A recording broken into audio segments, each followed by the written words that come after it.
Honorable Duale, thank you so much for giving us this opportunity to talk to you. And I want us to begin by reflecting on the major differences you see between the first term and the second term of the Jubilee administration. There are fundamental differences.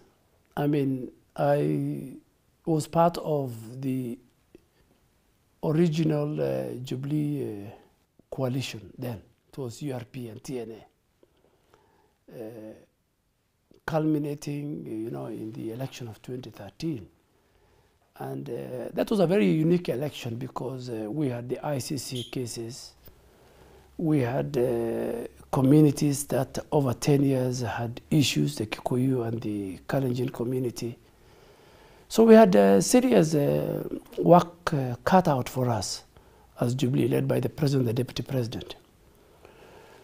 And apart from bringing the unity of those communities living in Rift Valley and in central Kenya, we had a plan to make sure that we extend that unity to the rest of the country in the first 5 years of Jubilee administration, which we managed with some difficulty because we managed in the sense that we collapsed 14 political parties into one Jubilee party. Parties which were regional, which were ethnic, from Western Kenya to Coast Province to URP, TNA, bus of Honorable Kraito Murungi, small outfits in Mount Kenya region like GNU, DP. So we succeeded and we formed a very strong party. And apart from that, we expected even our competitors, then NASA, CORD to follow suit, so that ultimately the country can have two strong political formation based on ideology. In the first 5 years, we also did very well on our manifesto. Let me say it, we did very well. We had our own challenges. Some of them we didn't fulfill those promises. But on electricity, I think in the first 5 years, we connected more than 3 million Kenyans, rural Kenyans to electricity. We built over 3,000 extra tarmac roads. We participated in the expansion of the port of Mombasa. We implemented the free maternal health care. We expanded the energy sector. Some regions of this country which have never seen the national grid, including my constituency, were beneficiaries. We invested in green energy, solar, geothermal. We introduced for the first time free secondary education. So many of the free day secondary education. We faced challenges in the first 5 years in terms of national security. You remember the Garissa University attack, the Westgate. But we learned from our experiences, and I think under the President Uhuru Kenyatta's leadership. So in the first 5 years, in my opinion, we succeeded very well. Why did we succeed very well? Because we had a very unified coordination from the top to the bottom.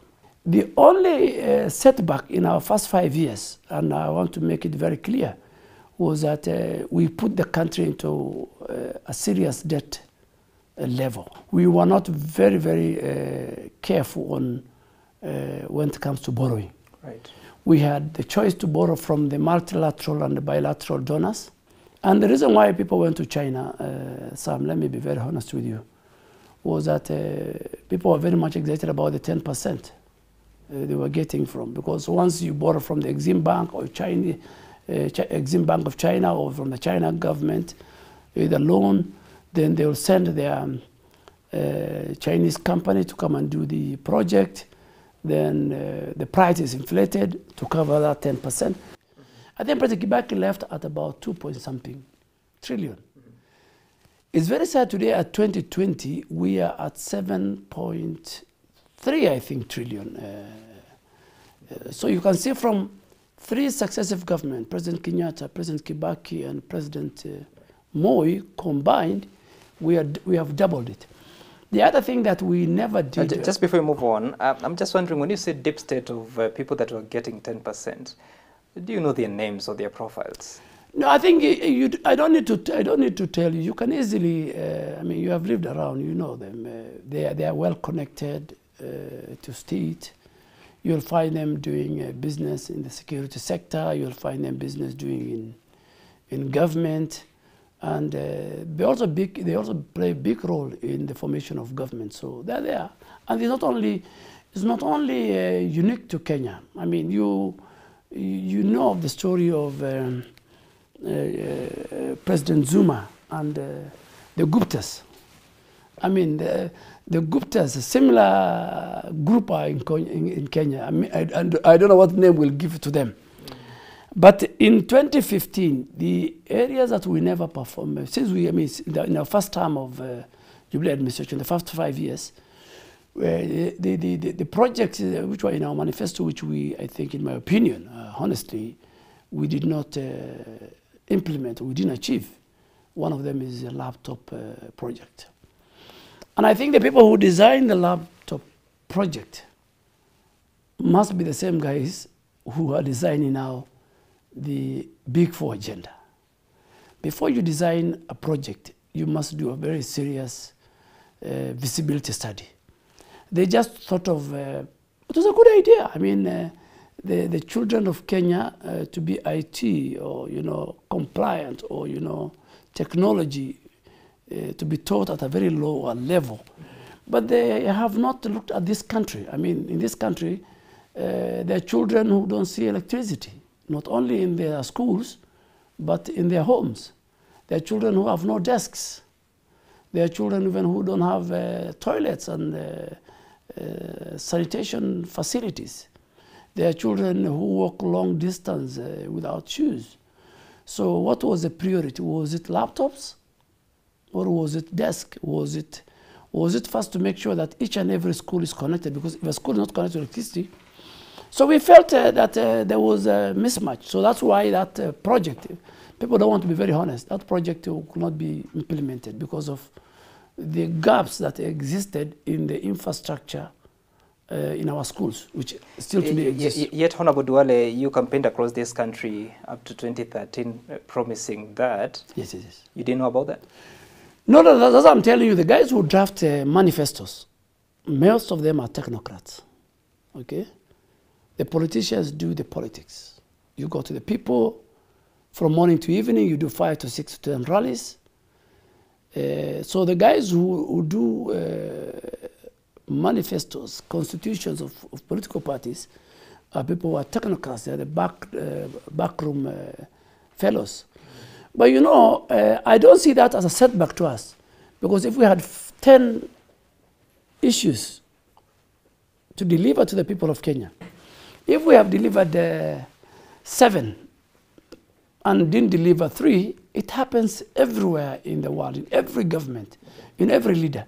So I think if I look at the 2-3 main things that we didn't deliver, one was a laptop.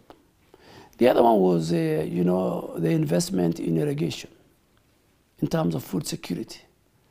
In 2013, we felt that this country can no longer depend on rain-fed agriculture because of the dynamics of the climate change that is taking place globally. So we had to find how do we harness our water resource. So one of the biggest projects that we had was the Galana Kulalu project. We had projects in Tana River, in Buru irrigation scheme, in Hora irrigation scheme. They were way in Pokot, and I think the Kano irrigation schemes. Those are huge, and we felt if we produce more food through irrigation, Kenya will be a net exporter of food security. But 7 years down the line, or 8 years down the line, that we have failed. Okay. We have not achieved a number of factors. Again, I think there was the element of corruption. There was the element of we were not sure what we were doing. Just like laptops, that there were many other challenges. So those are the few issues that happened in our first term. Just before we exit from that, allow me to take you back to the deep state that you referred to. And this term has been in the minds of Kenyans for quite a bit of time now. But when you reflect back, who leads that deep state that you would say that is responsible for taking the country to the Chinese debts that would appear to have been expensive? No, I think, you know, the people who took us to the debt level, the Chinese debt, the deep state might be, you know, at the background. But I think the people who failed us in terms of that debt level must have been, number one, the men and women who run the National Treasury. And during our first 5 years, we had experts, people who worked with the World Bank, with the IMF. They should have advised the president, because they sit in the cabinet. The central bank guy, you know, the central bank governor, the minister for finance and his team. That time it was Henry Rotich. Henry Rotich. They should have advised, you know, because, you know, the borrowing, the debt level issue is more of the executive function. And why do I say so? In the first 5 years, myself, the leadership of parliament and the speaker, we had a very, very controversial piece of legislation. But we used to balance. You know, we used to go to the president and tell him, I think this cannot pass. This is very unpopular. This is not good for the country. But if we do this, and the president was very, very accommodative. The president listens. You know, the president is an individual. But the people who work around the president are the people who mess up a country. If the president does not get wise counsel, you know, the moment the people around the president become sycophants, and you know, if I keep on telling you a lie, and the lie you're telling me looks more like a truth, the president is a busy man. He is one person, so he needs men and women who will tell him, this is not in the interest of the country. This is not in the interest, and that's why when they came to parliament, I remember, and in all parliamentary budget committee reports since 2014, if you read them, you will see a recommendation about parliament saying that we are not very happy with the way the debt level is going. And when we were asked, when Honorable Ukur Yatani came to the office, he was very candid. He opened up to parliament and he said, you guys, let me be very honest. We are in a serious crisis. And we need you guys to open the debt level so that we borrow. And because we now look at the country was in a crisis, we have to agree with him. But we put a caveat in that removal of the debt cap, taking it to, I think, 9 trillion. And the recommendation was very clear that going forward, once we give you this, you go and renegotiate the current existing loans with the multilateral and bilateral donors, so that one, you get a longer period to pay, and two, you get a reasonable minimum interest rate that the multilateral and the bilateral donors give. Up to now, I don't think whether he has done it. So, but you have asked me a question. You know, the deep state existed during President Moi's time. They existed during President Kibaki's time. They existed, and they're existing now. And they don't only exist in Kenya. And the main function of the deep state is to perpetuate the private sector and business interests. And every time there is a transition from one president, in most countries where there's 2-term limit, every time there's a transition, they go into a panic mood. So either they will, because they want to also be in charge of the next government. So they choose candidates. They are not in touch with the common man, so they choose candidates. It happened during 2013. I mean, the so-called people who are in charge of the, or they had the custody of instruments of power, you know? What do you mean by instruments of power? That is the security sector, the intelligence, the military. Those are the guys who have the instruments of power. In 2013, they gave us hell. And let me confess, I'm writing my book, so this will come out. I'm writing my memo. Those guys didn't want President Uhuru Kenyatta to become a president. They created a lot of fear. That, and they worked with the foreign powers. Remember the story of the choices have consequences. The whole story of ICC was part of the deep state then. Who did they want?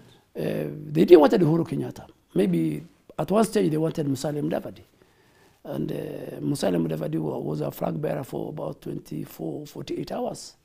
I was one of the people with many others like Honorable Kabogo, Honorable Shebesh, Karege Mbiuki, Cecily Mbarire, who said no, because we had a candidate, and you know, in a blink of an eye, we were told in Laiko Regency that Uhuru is no longer a candidate. Musalia Mudavadi is a candidate. So I have a feeling that the same scenario is now playing up. But Kenyans are more enlightened. Kenyans from all regions and from all that, they want to see that Kenya has a very progressive constitution, very progressive Bill of Rights. Kenyans will defend the constitution. Kenyans will defend their rights to choose their leaders. We'll get to the details of that later, but let's still reflect on the 2013 to 2017 government. And you said that you made quite a bit of progress. I would want to understand the relationship between the president and the deputy during those years. In fact, not only the two, the relation between all of us in Jubilee who are holding key positions. We had a very, very good, cordial relationship. The two were, of course, you know, Uhuru Kenyatta and President Uhuru Kenyatta and the Deputy President William Ruto have a very long history, you know, since 2002. I mean, those who follow the political journey of the two of them. I mean, they're not people who just met in 2013. President Uhuru was a candidate in 2002. His closest confidant was William Ruto, who was then the Secretary General of KANU. I have never been a member of KANU, so I didn't know much about KANU. They sat for 5 years on the opposition benches between 2002 and 2007, I think. They were together in the 2005 referendum that the government led by President Kibaki lost, the Bomas draft. President Kenyatta was the leader of the opposition. William Ruto was Secretary General of their party. Then 2013, they found themselves in very unfamiliar territories together again at ICC, you know. And they used the ICC to propel them to power. I mean, I was there. I mean, ICC, I can say without any iota of doubt, helped us to mobilize the people of Rift Valley and central Kenya.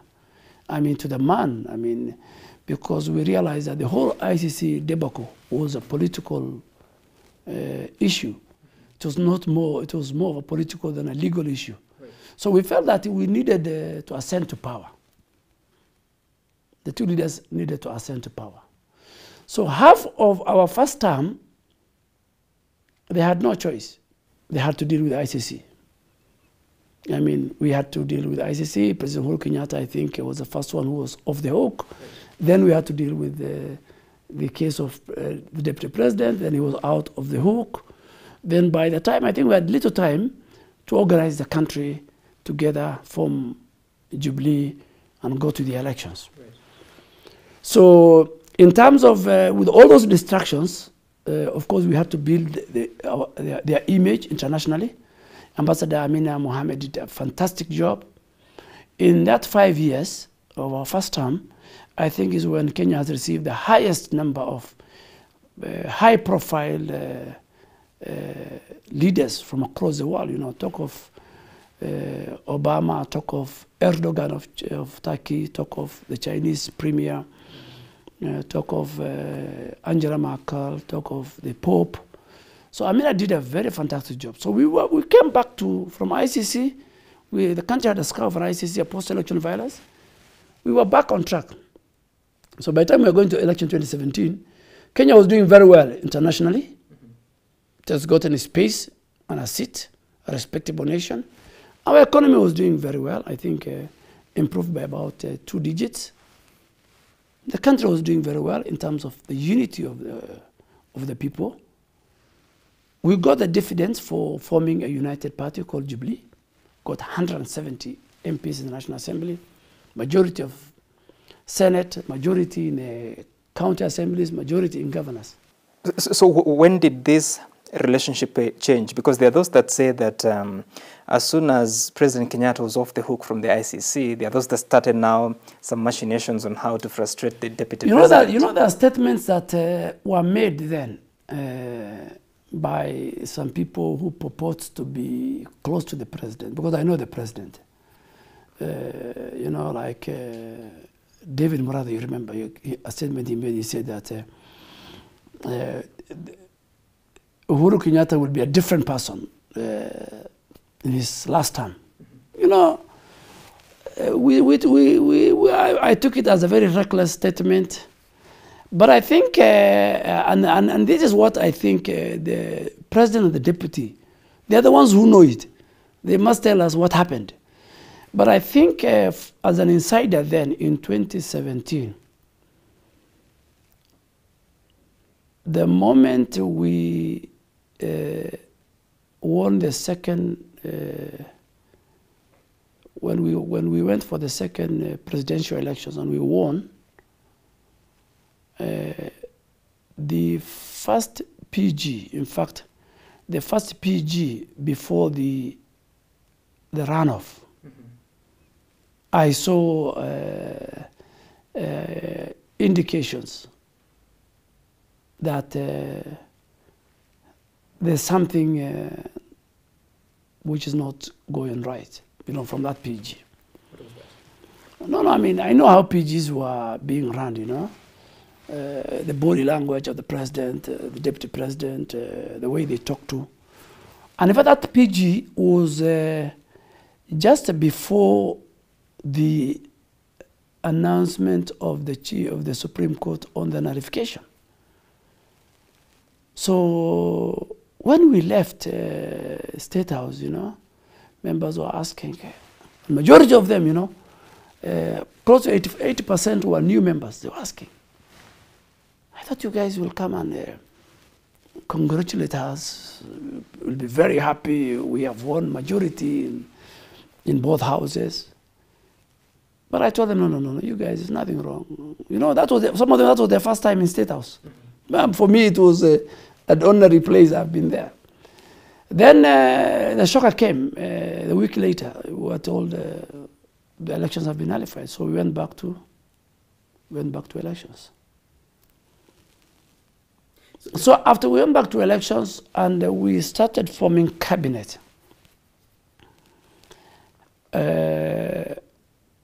I am a man of faith, so I'll say the way it is. I saw there was something was not right between the president and the deputy president. So something different from 2013. 2013, they sat, drew the cabinet together, wear the same shirts, same tie, So I saw the president announcing 6 members of his cabinet who served in the previous cabinet alone. For me, again, the 2 members of the cabinet from my community were not among the 6. So that's the time when I said, wait a minute, I got a lot of calls.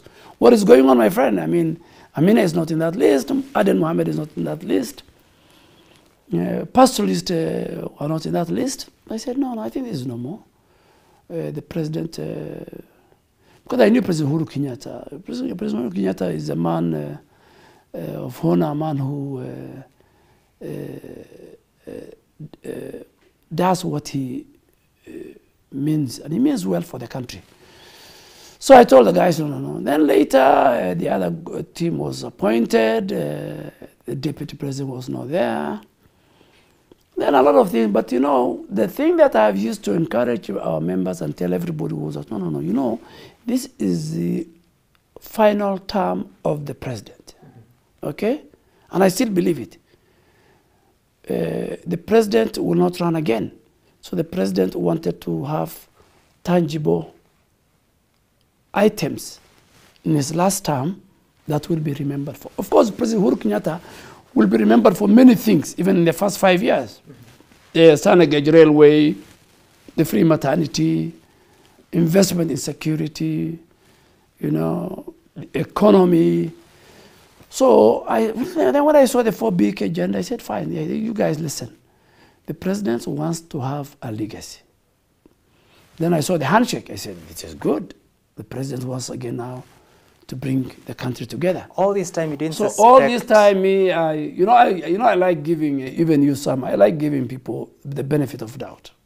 I mean, as a leader of majority, I was in a position where I should have, it was my cardinal responsibility to make sure that, people, I was like a point of reference. You are the leader of majority. You're close to the president. You're close to the deputy president. You are key in government. So I should have been the last person to be pessimistic. I should have been the last person to send an alarm. So for 2 years, 2017, 2018, up to 2019, I was telling people everything is on, everything is good. The president wants to leave a legacy. The president wants to unite the country, you guys. Let us not read things in detail. I mean, let's wait for the president. And I had a very candid discussion with the president. And I've never seen anything very unusual in him. But of course, again, later, the politics of the handshake, the politics of BBI was interpreted differently by different political players within the Jubilee, outside Jubilee, within the rank and the file membership of our party. The opposition, ODM, took it in a different context, led by Raila, deputy president, and part of Jubilee took it in a different context. I think the president, in my opinion, had his own context. So all these led to a very murky political situation. Some people felt, no, I think the president is playing politics of deceit, politics of betrayal. Can we reorganize, redefine our strategy for 2022? The opposition said we have an opportunity to divide this house, isolate William Ruto, collapse Jubilee, so that come 2022, we are in a better position than we were in 2013 and 2017. Those are many, many different political interpretations. But in a nutshell, those different political formations and interpretations led to a total confusion of the whole country, and that affected the delivery of services to the people, affected the unity that we built across communities and regions, that affect the promises we made to the people of Kenya, the social contract we had with them. Let me take you back to the events of, I believe it was on the 31st of August 2017, just before the nullification of the presidential election. And you are at State House, and I hear the president sort of read the Riot Act, used some strong language. In hindsight, what caused that outburst? When was that? After the nullification? No, before the nullification, at the PG that you referred to. That PG, as I told you earlier, was not the ordinary PG that I was used to since 2013. And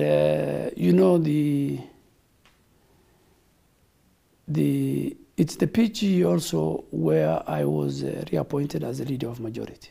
At the end of it, after that speech, is the PG I was appointed as the leader of majority, is the PG that Murkomen was appointed as the leader of majority, is the PG that relegated Kindiki to a deputy speaker, is the PG that Irungu Kangata wanted a big position of a whip, but he had to come down to deputy, is a PG that you know, we decided on Ken Lusaka and not UHURUTO. Okay, it is the PG that endorsed back JB Muturi. Is a PG that also endorsed Moses Cheboy. Is a PG that removed all the guys who were working with me the first 5 years. Honorable Naomi Shaban, Honorable Katola Metito. So I was given a new team, Jim Angwenye. So it was not the way people are saying. I mean, at the end of the day, there was consensus. A meeting was done between the president and the deputy president to elect these leaders, with very good reason. But it had its own issues. But I can say that in the evening, the president called me on that day. And we were talking about now the next step, because we have to go make sure that the two speakers were, and the deputy speakers were elected. There was no much issue in the National Assembly. I mean, Honorable JB Muturi was a speaker, was tested. He had support from both sides of the House. Moses Cheboy was also is a very, very outgoing legislator, reaches out to both sides. But you know, we had catch-22. You know, we had to drop our former speaker, UHURUTO. So the president told me to look for UHURUTO that evening. I found him, but later I realized why the president was a bit worked up. Was that in that morning before the PG, there was a meeting of Mount Kenya leaders, you know, chaired by, I think, Moses Kuri and Kindiki. So later when I asked what happened, what changed the mood of my boss, you know, a number of people gave me reasons that, no, I think it was because of that meeting. The president, you know, wants to be, and always been, to be in charge of that region. So that PG, for me, that PG was a bit different, but it was not the big thing. What I remember, you know, and I think it's a serious thing, what I remember in that still lingers in my mind was the morning when the nullification happened. I mean, that was an Eid day. It was supposed to be an Eid. It was an Islamic Muslim festival. I think it was on a Friday. Yes, it was. And you know, around 4 a.m., 5 a.m., I was woken up and I was told things are not going good for you guys. So from 4 a.m., I won't go into the detail, but I drove myself in town, met a number of people. It was a very, very sad morning.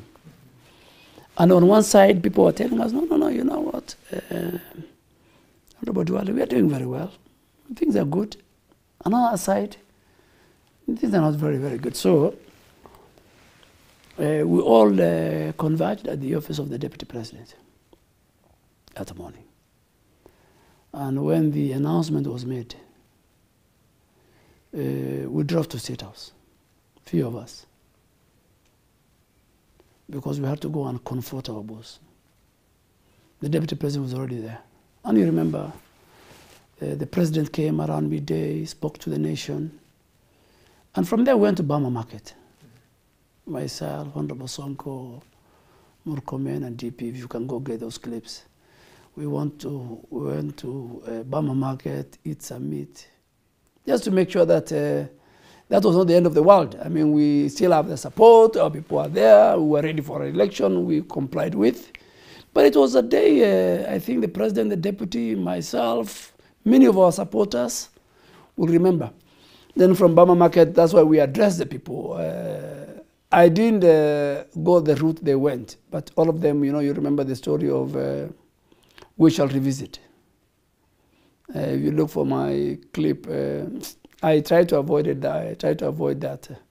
But it was a day, I can compare it maybe if Mzee Moi was alive, it was maybe like the coup of 1982, you know? Because we won that election. If you ask me today, that election we won. We won in terms of numbers, We won in terms of processes, but what happened within the circle of the 7 men and women of the Supreme Court and their lawyers is a story for another day. So when you say that some teams were telling you that you're doing very well, others are telling you that we are losing this, what exactly are you referring to? Because if it's the ruling or the judgment of the Supreme Court, how is it possible that people knew in advance of what was going on? You know, that's why I tell you that we're being told before the announcement. It was from the evening, the 4 a.m. Some of the guys I think knew from 2 a.m., you know. I mean, there are stories today. I'm sure right now, by the time you leave here, there are many people will say, Sam was seen around Old Mudaiga, he was driving around Kimbu Road. Some will say, no, Sam was in Nakuru. So, you know, these are what, the guys who are experts, and part of it is the so-called deep state.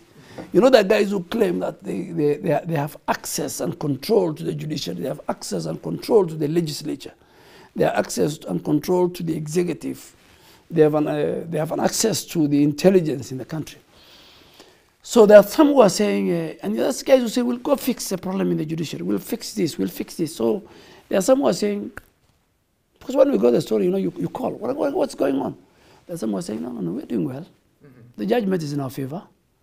But by the time as the day was progressing, by the time we were reaching 8:30, definitely the story, the build-up was that the Supreme Court is going to nullify the election. And of course, before they spoke, you know, it was live TV, you know, from the body language of our competitors as they were going into the chamber of the Supreme Court, and the absence of the leadership of Jubilee from around the presence of the Supreme Court, that tells you that the verdict. But does that tell of a possibility of manipulation of a decision of the Supreme Court, or these are just imaginations of No. If you ask me honestly, the judgment against Jubilee in 2017, in my honest opinion, unless I'm convinced otherwise, was not the right decision. We won that election fair and square. In fact, we did better than 2013. 2013, we had a margin of only 8,100 votes to the mark of 50+1. But in 2017, and I can tell you, because I've participated in 2 referendums, 205 and 210. I have participated in 3 elections, 2007, 2013, 2017.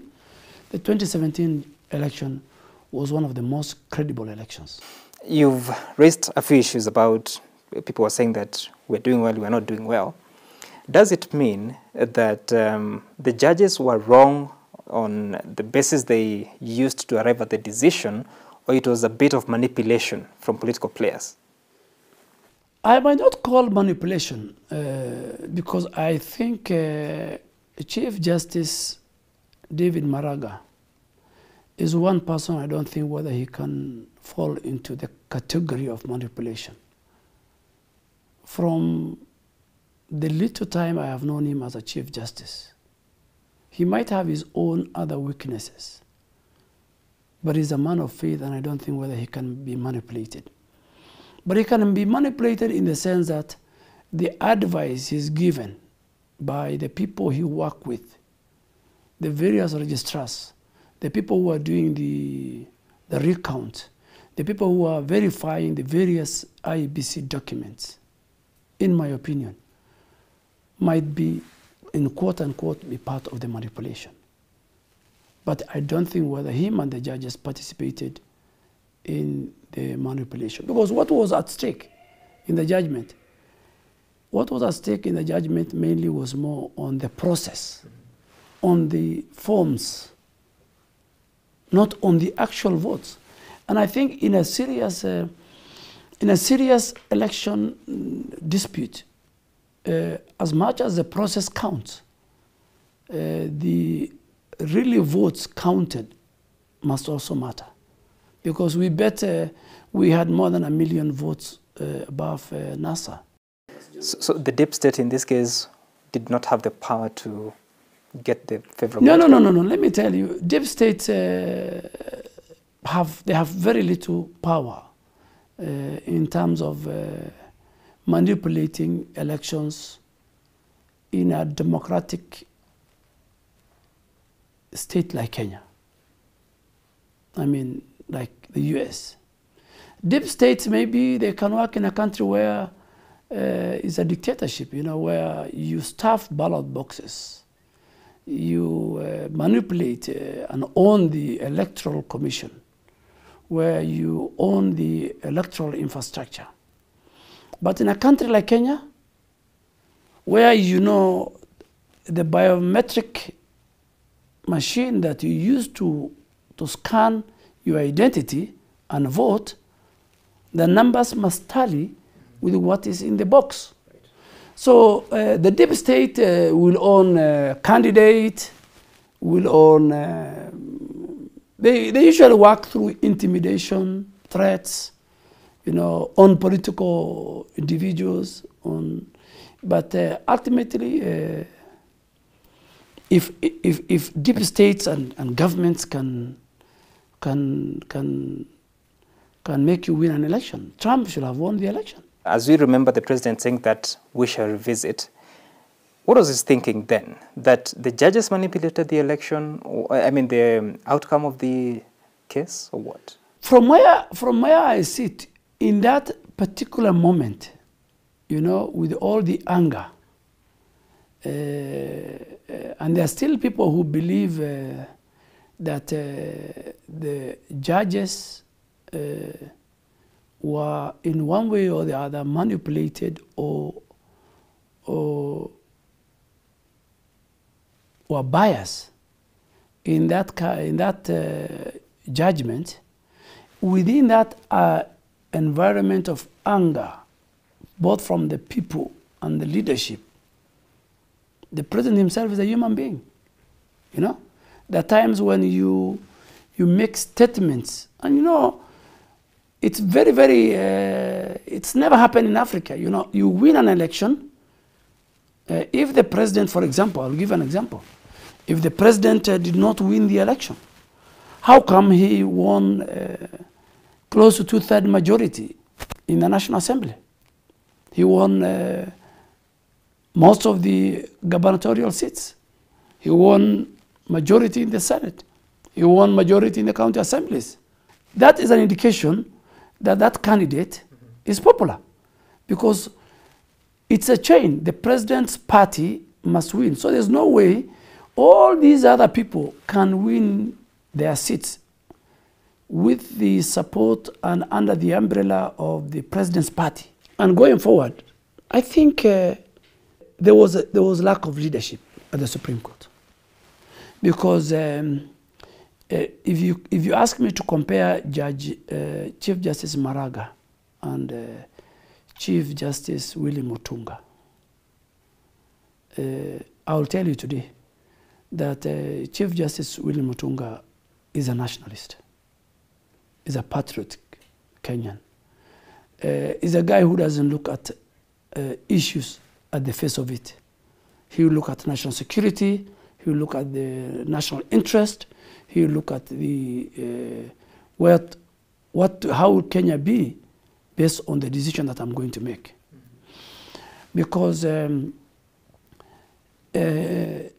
you remember when Judge Maraga nullified the elections. I mean, in about 2 months, the country was at the brink of civil strife. Ethnic state institutions were about to collapse.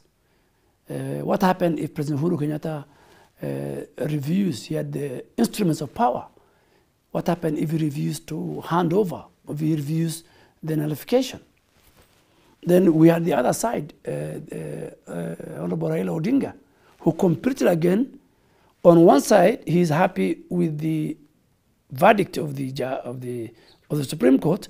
On the other side, he is not happy with a section of the verdict of doing a repeat elections within 60 days.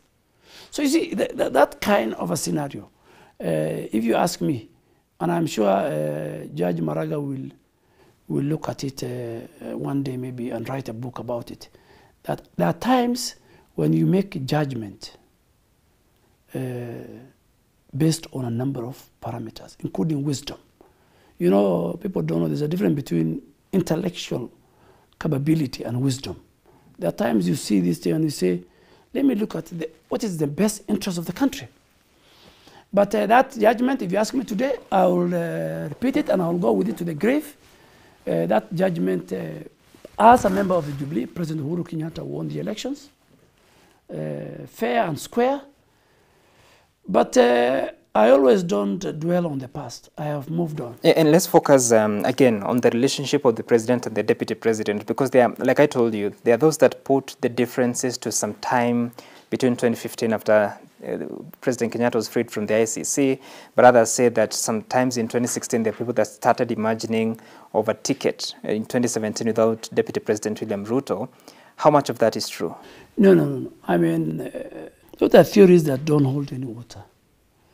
The 2013 candidature of Uhuru Kenyatta and William Ruto is the same candidature I saw in 2017 between the two candidates and president running mate.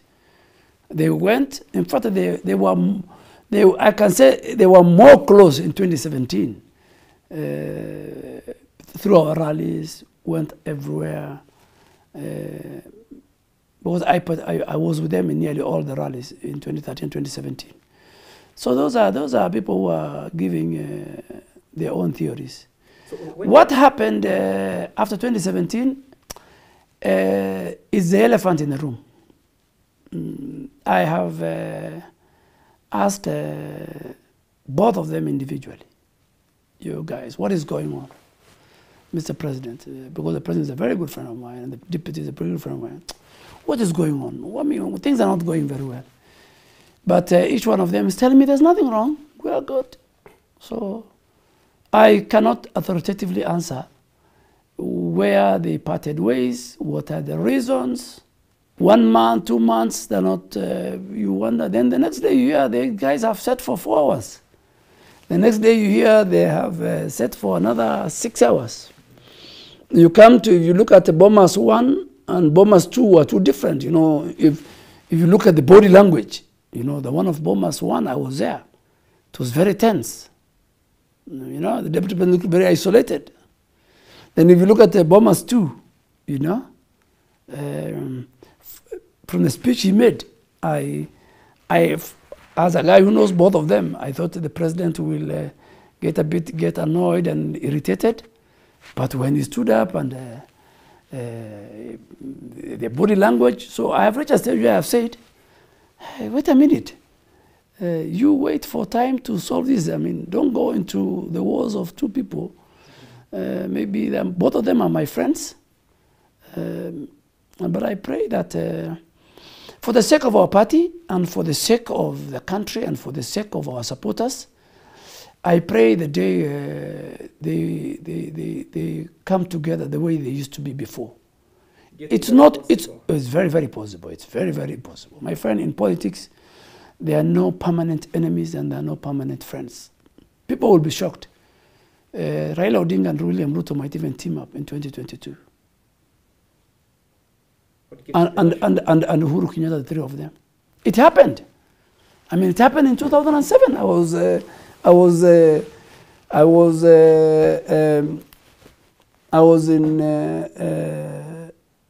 ODM in 2002. I mean, people walked out from Serena to Uhuru Park, I think barely 200 meters. And Nyachaya wanted to become the president. Wamalwa wanted to become the president. They had Kibaki as their flag bearer. I was a member of the LDP. Saitoti had ambition. Kalonzo had ambition. And then in a stroke of a minute, Raila Odinga endorses Kibaki. And so I have been in politics. I mean, I was in ODM, I found myself in URP, I found myself in Jubilee, myself talking to you, I'm mutated. So it's about interest. Right. So it's about interest. So that's why I tell people, don't take these political differences very, very serious. Yet they are so serious to the extent that the management of the state affairs appears to have changed, because let me refer you to the Executive Order #1 of 2018 that reorganized or changed how cabinet matters are managed or government affairs are managed. It was not in the first time, but in the second time you see CS Matiang'i being made the coordinator of government affairs.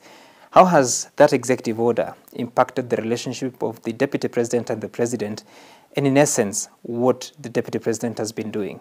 In theory, the media, many people want to read in their own way, you know, that the powers of the Deputy President has been claimed, Matiang'i has taken over his role. But from where I sit, the position of the Deputy President is anchored in the Constitution, under the presidency. And he is the principal assistant to the President. The coordinator of government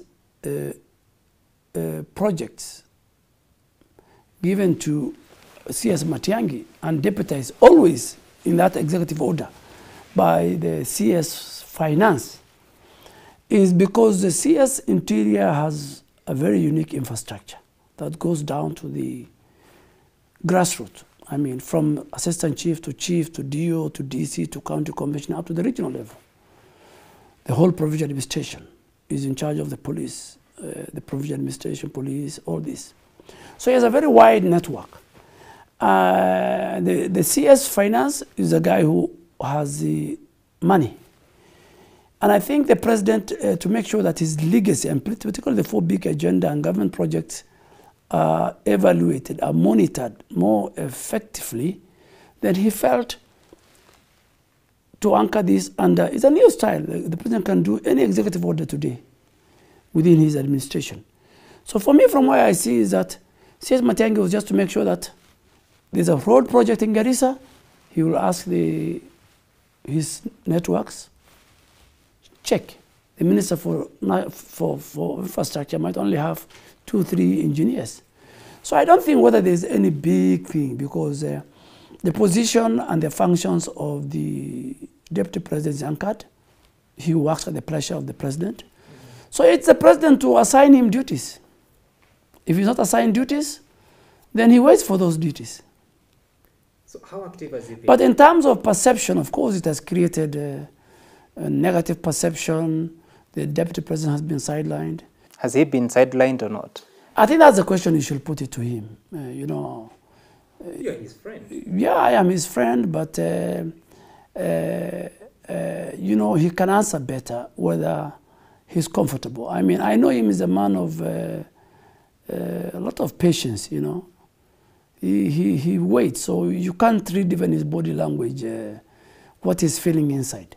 You speak about that, but if I remember correctly, in the first term, the Deputy President was very active, moving from county to county, looking at government projects, announcing what will be done, if there are roads that will be constructed. In the second term, we don't see much of that from him. But even the President is not doing that. I'm talking about the Deputy President of you don't see the first term versus the second term. I mean, you know, if you ask me, honestly, we have not done in terms of development second term the way we did the first term. What has caused this?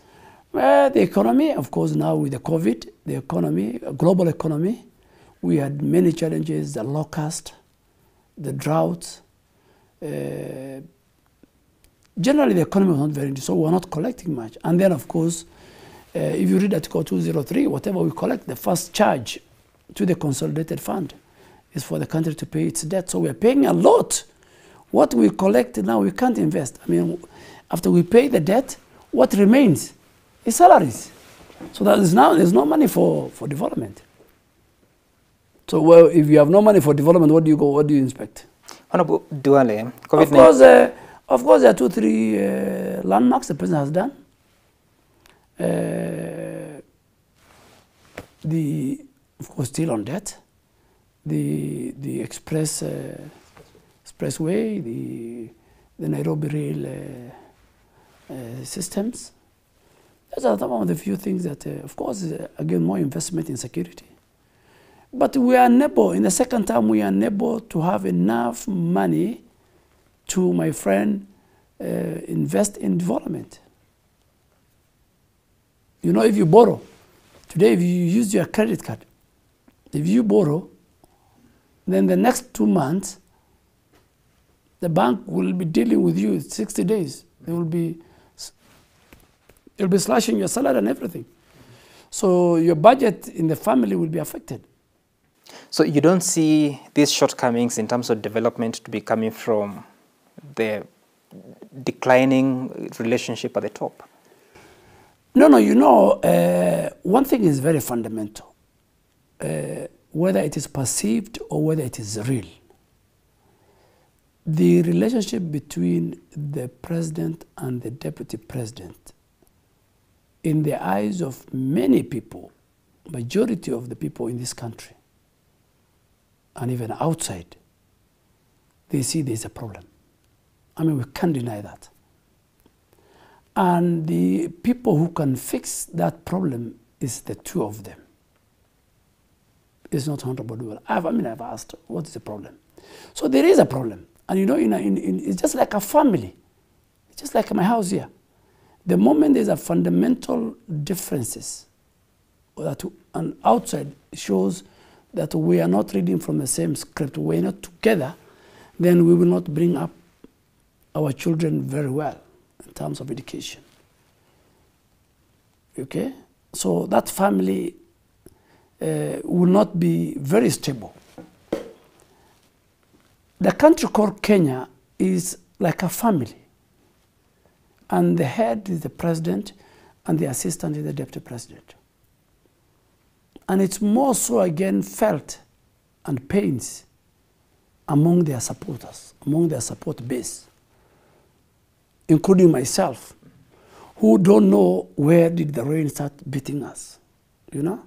You know, within even our family, Jubilee, there are those because of their personal interest, because of monetary gain, because of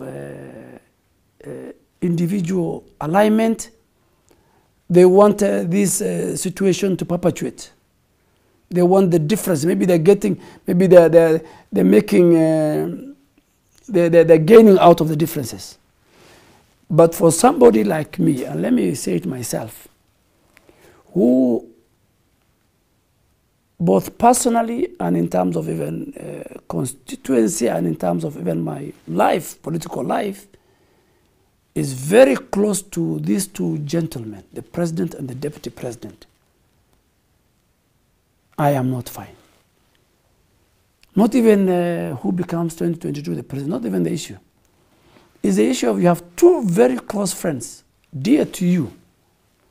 I mean, the president has done personal things for me, personal, in my life. He has done personal things. His administration has done personal things for my community and for my constituency, whether Muslim or Somali. The deputy president has done the same. He has been my personal friend, family friend. And we had personal things together and even constituency and for the community. Now, I'm between a rock and a hard place. And again, based on my faith, you know, and I ask them, each one of them, every time, even if I meet them tomorrow, I ask them, you guys, on the phone, what has happened? But each guy of them will tell you, oh, things are okay. It will sort out itself. But now for the rank and the file in Jubilee, you know, we came from a history of uniting people together. We started, you remember, after 2002, the purge in the civil service, the Rift Valley people felt they have been isolated.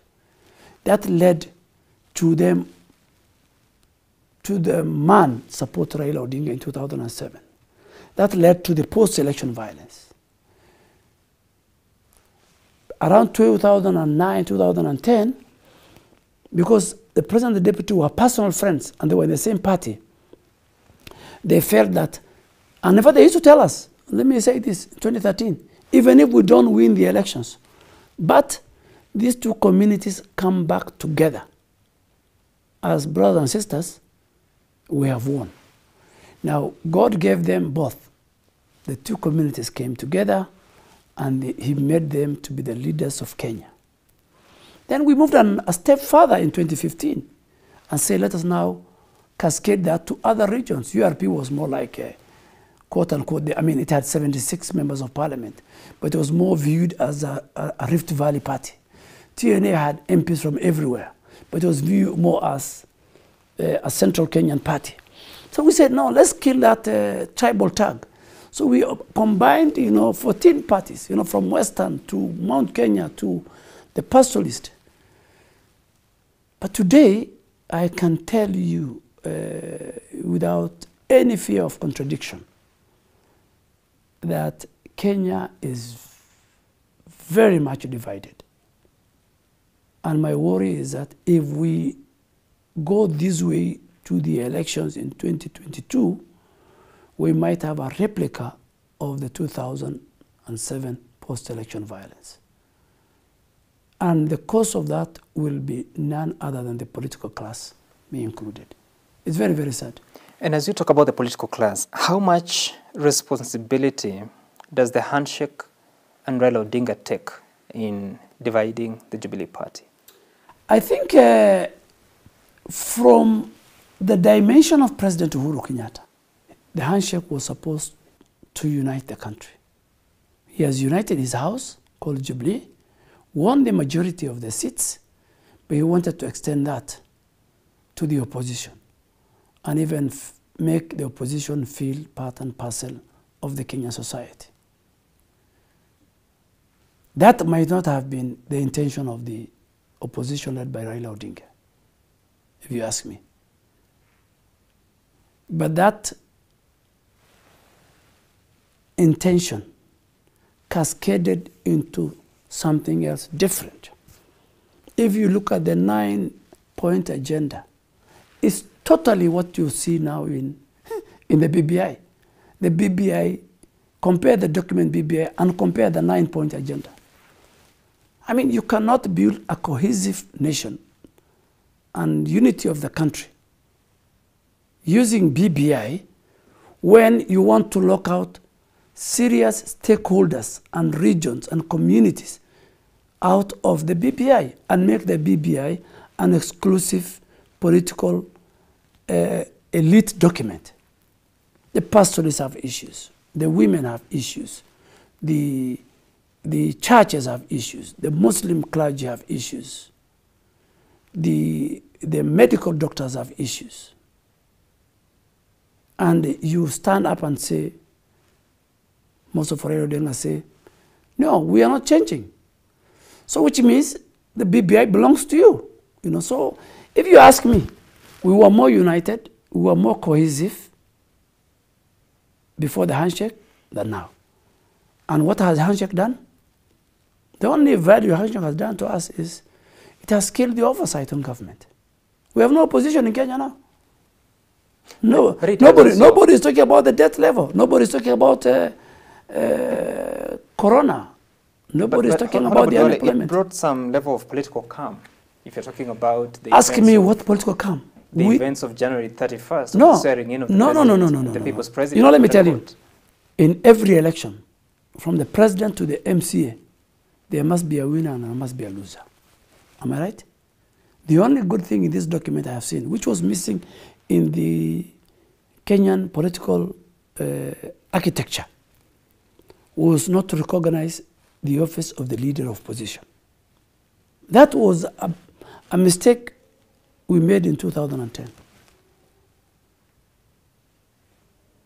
So that the leader of opposition is not a guy who is nothing.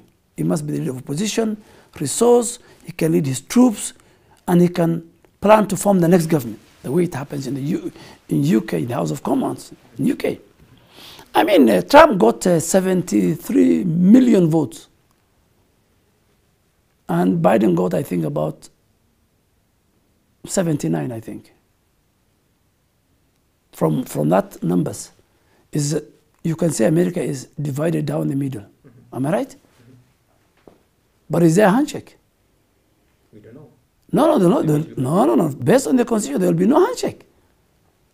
Trump will go home. The Republican Party, now they're the majority in the Senate, they will oversight the Biden administration, and they will prepare for the next election.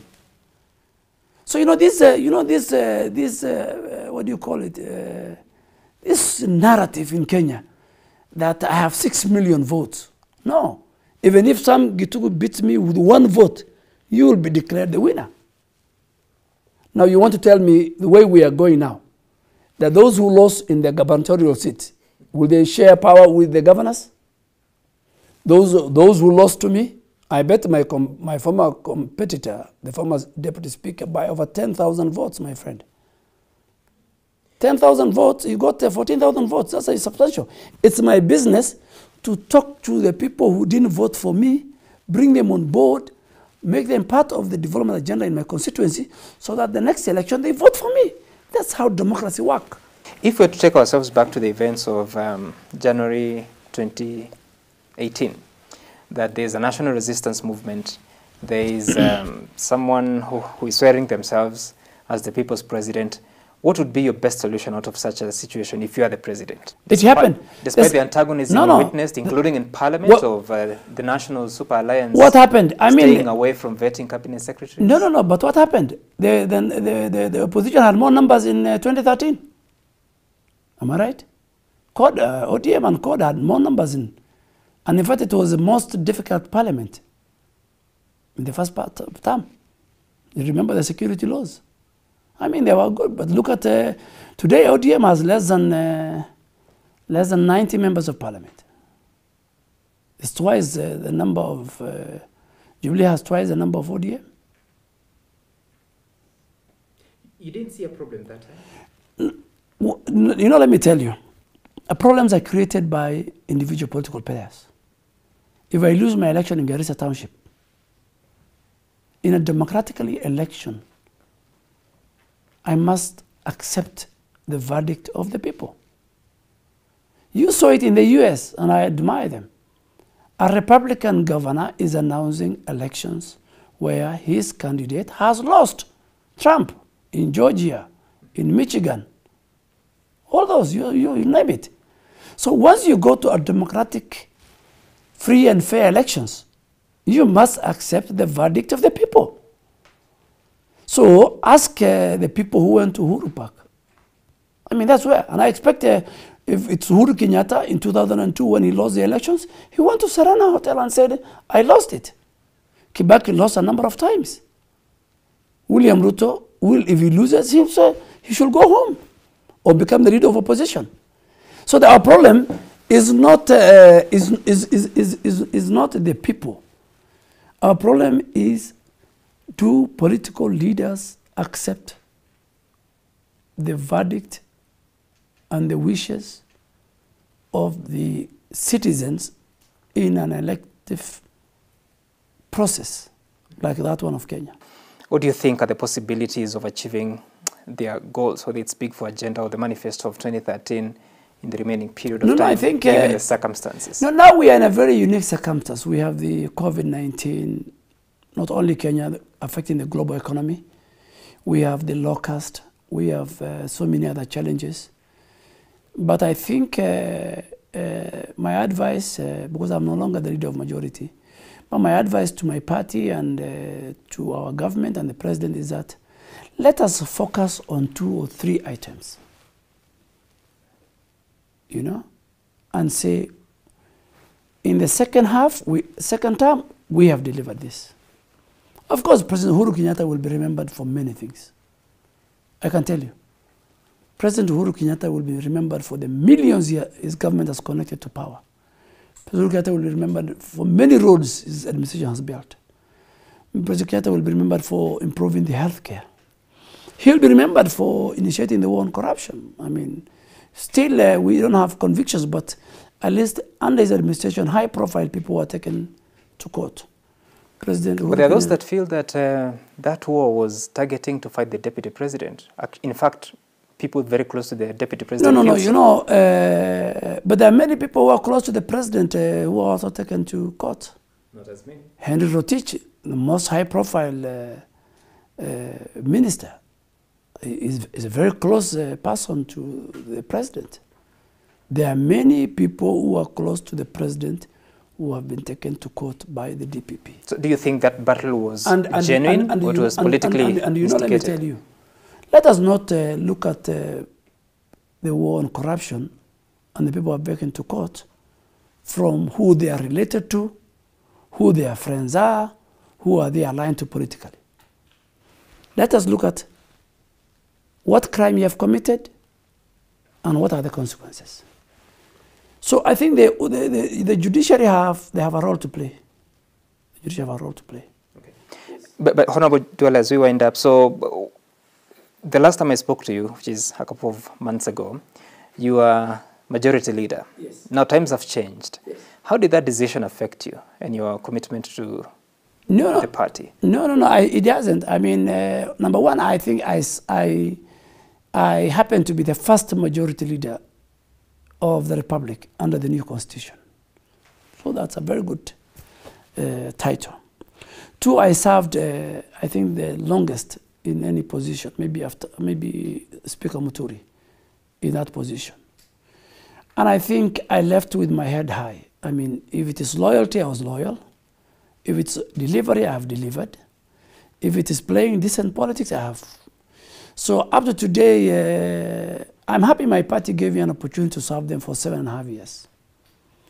And I'm a man of faith. You know, when the time comes, it is Almighty God who decides. Even the president will only serve for 10 years. I mean, after 10 years, he has to leave. So now I have enough time. At least I'm happy I am a ranking member. So in Parliament, and I want to thank the Speaker and the Clerk. I happen to be the first ranking member. So I have a special seat in the House. I'm given priority in speaking. I serve in the Public Accounts Committee, one of the most coveted committee that were chaired by the President and former presidents.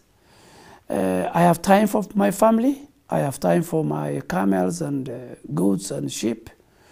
And I am ready to participate when the time comes in the next transition or succession politics of the President Kibaki. And I'm still within Jubilee. There are those that say that your removal was a punishment for the tough stance that you took against the handshake and the BBI. No, I mean, I represent people. I represent people, and I always represent the interests of the people of my constituency and my region and my community within the bigger interests of Kenya. And I don't just support BBI just for the sake of it. I'm the patron of the Pastoral Parliamentary Group. We have issues, fundamental issues, on resource allocation, on representation, on the police, because we are victims of police brutality historically. The Wagala massacre, Garissa massacre, Mandera massacre, and all those were done by a stroke of a pen of the Minister for Interior then. I can remember for Garissa and Wagala was former late Minister and Senator for Laikipia, Gigi Kariuki. So I'll be the last person to support any form of removing the independence of the police and putting it under a cabinet secretary. So I have issues. So if they address our issues as a community, we are on board. If we don't, I don't represent, you know, a capitalist or business group. I represent the masses in northern Kenya. So BBI is a constitutional reform. If you cannot, let me tell you, my friend Sam, if you are telling us not to amend a proposal to amend the constitution, then something is wrong with your head. We have been given powers as people, even you included, the powers to amend the constitution. So somebody is telling us you can't amend a proposal, just a proposal, to amend the constitution. So people should not be hypocritical. And nobody is anybody else a passenger in this country. We are Kenyans, and I don't board tracks, I don't play reggae if there's no tune that favors pastoralists or the people I represent. So, we must look at on that notion that you are removed from the seat of the majority leader as punishment for your stance. No, if you ask me from my religious background, I think it's fate. I mean, God has destined for me to serve as be the first majority leader. Serve for 7.5 years. I'm happy I've not been removed because of corruption. I've not been removed because of disloyalty. I've not been removed because I didn't serve my party well. I've not been removed because of delivery on the floor of the House. But if you're saying if I've been removed because of BBI and the handshake, so be it. I am happy to go with that. Honorable Aden Duale, thank you so much for your time. Thank you, my brother, and thank you very much.